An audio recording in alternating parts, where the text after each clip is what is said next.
Okay, so today I'm going to be talking about the different supplies that I use. Here is some watercolor paper. This is the kind that I use. It's actually pretty good quality.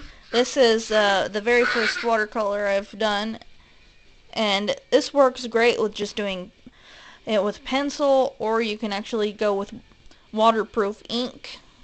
I use two different types of these paper towels, napkins, whatever you want to call them. These ones normally go underneath of my hand when I'm drawing or coloring with my colored pencils, and I use these for when I'm using my paints. It's for cleaning off the brushes.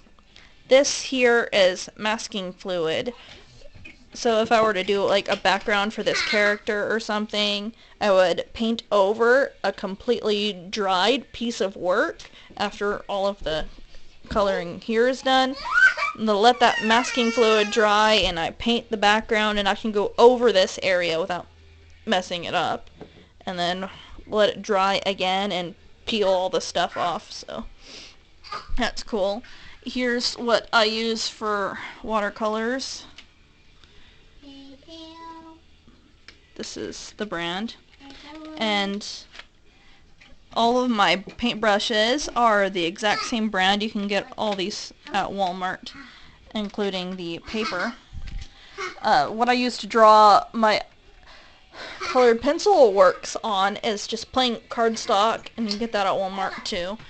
Here's all of my brushes that I use for my watercolors. This here is just a little medicine thing. The medicine that was for this is actually completely gone, so now I use it for getting clean water out of this cup when I'm working with my watercolors. And this is my rinsing cup for cleaning my brushes. Here is all my acrylic paints, and there's some more up there. Yeah, that's my pen for my drawing tablet. Those are my acrylic paint brushes. Those are some cheapy colored pencils that a friend gave to me. I use it for basically color testing and doing it over like little sketches to make sure all the colors are going to be the way I want them to look. There's some artwork that someone gave to me, so I'm just not even going to bother with that right now because that's not what this video is about, but it distracted me for a moment. Back to the desk. Here's the markers that I use. Some of them are just the normal Prismacolor Premier markers and some Copic originals. The types of pencils that I often use. These are the sketch pencils. They're the same brand as all my paintbrushes and my paint. And here are the softcore Prismacolor pencils. I have several of those. And here are the Verithins. I have tons of those as well, 2 24 packs. That's just how it ended up. But here's some more stuff that I use for. Here's the refillable erasers, and this is actually a Papermate instead of a Pentel, but I used to have a Pentel which got lost somewhere, so I'm probably going to get another one, so I have those refills that I can use. This is my Copic multi-liner. It's actually a sepia. I've got 3 refills for it. This is what they look like. Here is the other type of pen that I use, a Sharpie pen, but I only use these for like outlining the eyes and things like that. Here's what some of my recent work looks like with the colored pencils.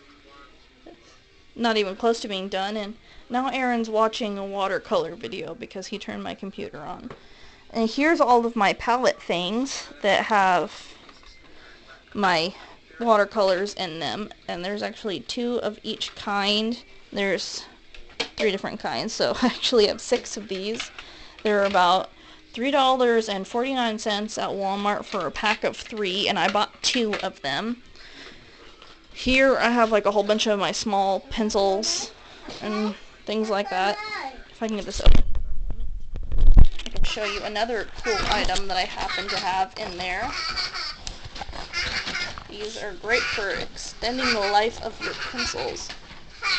Just stare at Sasuke for a moment. But This is a pencil extender. I have 2 of them, and I actually had to get them online because they don't have them anywhere out here. I always have to get my Prismacolors and my Copic stuff online too. I normally use Blix, and here's a really, really old clipboard, and I kind of tore the stickers off of it. Here's some more artwork and another napkin. If I can get that out of there for a minute, then I'll show you what I'm working on in here. This is my Pokemon artwork. Yeah, Pumpkaboo and Esper and Phantom, Go-Goat, Pyroar, and Deluxe are all in there. And that's my character Nalco, and the reason I chose to draw him is because I actually named my little Pokemon X person after that. And here's another display thing for all my colored pencils. But those are, hey, the main things that I use, and I just use the Prismacolor brand sharpener to sharpen my pencils, and I do have an electric sharpener, but I hardly ever use it. You don't really need it, but sometimes I still use it on occasion. But that's pretty much everything I want to show you. These are all the materials that I use on a regular basis. Since I've recently gotten deeply into the watercolor thing, it's been rather fun for me. I have tons of sketch work that I'm going to finish doing. There's another thing under here. This is a Pokemon thing. But, the original artist is not me, so I didn't really draw the original from this, but I did use it as a reference. So if I ever post this on DeviantArt or anything like that, I'll definitely give credits and things like that. So there's some more work, and this isn't finished either, and that's just a role-play based piece of artwork. So yeah, I need to finish that. But I really enjoyed showing you all this stuff. I hope that it was useful. You don't have to use any of these materials. I mean, there are always alternatives. And there are probably much cheaper things out there that are probably just as good. Although all the watercolor stuff I showed you is rather cheap, and you can get it from Walmart. It's not that hard to get a hold of. Well, that's pretty much it for this video. Have a nice day.